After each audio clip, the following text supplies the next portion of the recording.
ನಾಯಕತ್ವ ಸಂಘಟನಾ ಶಕ್ತಿಯ ಮೇಲೆ ನಂಬಿಕೆ ಇರಿಸಿದ್ದ ಸ್ವಾಮಿ ವಿವೇಕಾನಂದರ ಆದರ್ಶಗಳನ್ನು ಅನುಸರಿಸಿಕೊಂಡು ಸಮಾಜದಲ್ಲಿ ಒಗ್ಗಟ್ಟಿನಿಂದ ಕಾರ್ಯನಿರ್ವಹಿಸಿದಾಗ ಮಹತ್ತರ ಬದಲಾವಣೆಗಳನ್ನು ತರಲು ಸಾಧ್ಯ ಎಂದು ಪಶ್ಚಿಮ ಬಂಗಾಳದ ರಾಮಕೃಷ್ಣ ಮತ್ತು ರಾಮಕೃಷ್ಣ ಮಿಷನ್ ಬೇಲೂರು ಮಠದ ಉಪಾಧ್ಯಕ್ಷ ಸ್ವಾಮಿ ಗೌತಮಾನಂದಾಜಿ ಮಹಾರಾಜ್ ಅಭಿಪ್ರಾಯಿಸಿದ್ದಾರೆ. ಮಂಗಳೂರು ರಾಮಕೃಷ್ಣ ಮಠದ ಅಮೃತ ಮಹೋತ್ಸವ ಕಾರ್ಯಕ್ರಮದ ಉದ್ಘಾಟನಾ ಸಮಾರಂಭವನ್ನು ಉದ್ಘಾಟಿಸಿ ಆಶೀರ್ವಚನ ನೀಡಿದ್ರು.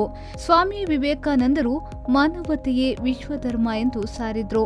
ಆ ನಿಟ್ಟಿನಲ್ಲಿ ನಾವು ಒಟ್ಟಾಗಿ ಸಮಾಜದ ಪ್ರತಿ ನಮ್ಮ ಕರ್ತವ್ಯವನ್ನ ನಿರ್ವಹಿಸಬೇಕು.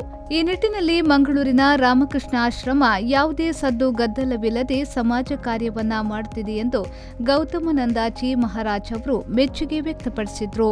ಮಂಗಳೂರು ಆಂಗೇನ ಬೆಳ್ಕೊಂಡಿದೆ 75 ವರ್ಷ 50 ಜನರಿಂದ ಸಭಿಕರಿಂದ ಇವಾಗ 2,000 ಜನ 3,000 ಜನ ಇವತ್ತು ಜನ ಒಂದು ದೊಡ್ಡ ಒಂದು ಕೇಂದ್ರ ಮಾತ್ರ ಈ ಥರ 200 ಕೇಂದ್ರ ಆಗಿದೆ ಈ ಕಾಲದಲ್ಲಿ. ಹೊರಗಡೆ ಒಂದು 50 ಕೇಂದ್ರ ಇದೆ.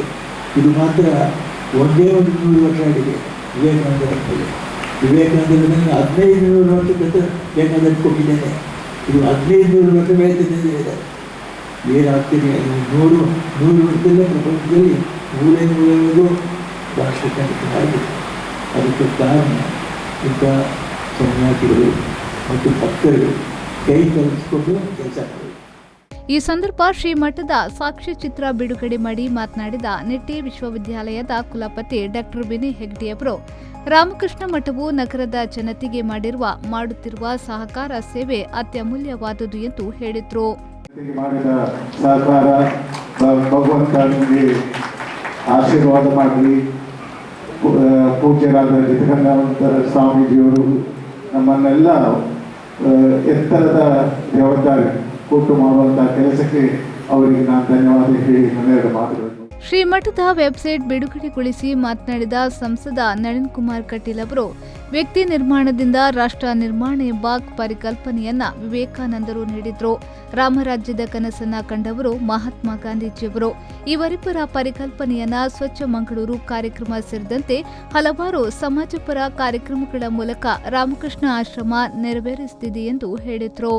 ವಿವೇಕಾನಂದರು ಕಂಡಿರತಕ್ಕಂಥ ಜಗದ್ವಂದ್ಯ ಭಾರತ ಜಗತ್ತಿನ ಎತ್ತರಕ್ಕೆ ಏರಿರತಕ್ಕಂಥ ವರ್ಷ ಈ ಮಠದ 75ನೇ ವರ್ಷಕ್ಕೆ ಹೋಗತಕ್ಕಂಥದ್ದು ವಿವೇಕಾನಂದರ ಸಂಕಲ್ಪದ ಆಧಾರದಲ್ಲಿ. ವಿವೇಕಾನಂದರು 150 ವರ್ಷಗಳ ಹಿಂದೆ ಸಂಕಲ್ಪವನ್ನು ಕಂಡು ಜಗದ್ಗುರು ಭಾರತ ನಿರ್ಮಾಣ ಅದು ಕನಸು ಅಂತ ಹೇಳಿದರು. ಆ ಕನಸಿಗೆ ಸ್ಪಷ್ಟವಾಗಿರ್ತಕ್ಕಂಥ ಚಿಂತನೆಯನ್ನು ವಿವೇಕಾನಂದರು ಕೊಟ್ಟರು.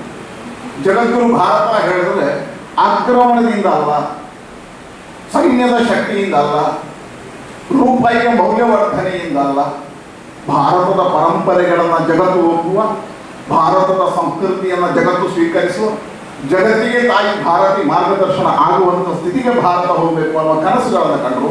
ಆ ಕನಸಿಗೆ ಅವರು ಕೊಟ್ಟಿರ್ತಕ್ಕಂಥ ಸಂಕಲ್ಪ ವ್ಯಕ್ತಿ ನಿರ್ಮಾಣದಿಂದ ರಾಷ್ಟ್ರ ನಿರ್ಮಾಣ.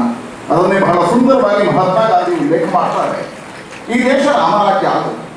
ರಾಮರಾಜ್ಯದ ಪರಿಕಲ್ಪನೆಗಳನ್ನ ವಿವೇಕಾನಂದರ ಜಗದ್ವಂದ್ಯ ಭಾರತದ ಪರಿಕಲ್ಪನೆ ಆಧಾರದಲ್ಲಿ ಮಹಾತ್ಮ ಗಾಂಧಿ ಅವರು.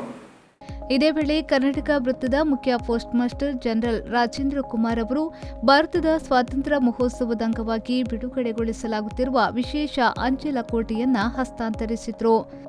ಕಾರ್ಯಕ್ರಮದ ಅಧ್ಯಕ್ಷತೆ ವಹಿಸಿ ಪ್ರಾಸ್ತಾವಿಕವಾಗಿ ಸ್ವಾಮಿ ಜಿತಕಾಮಾನಂದಾಜಿ ಮಾತನಾಡಿದರು.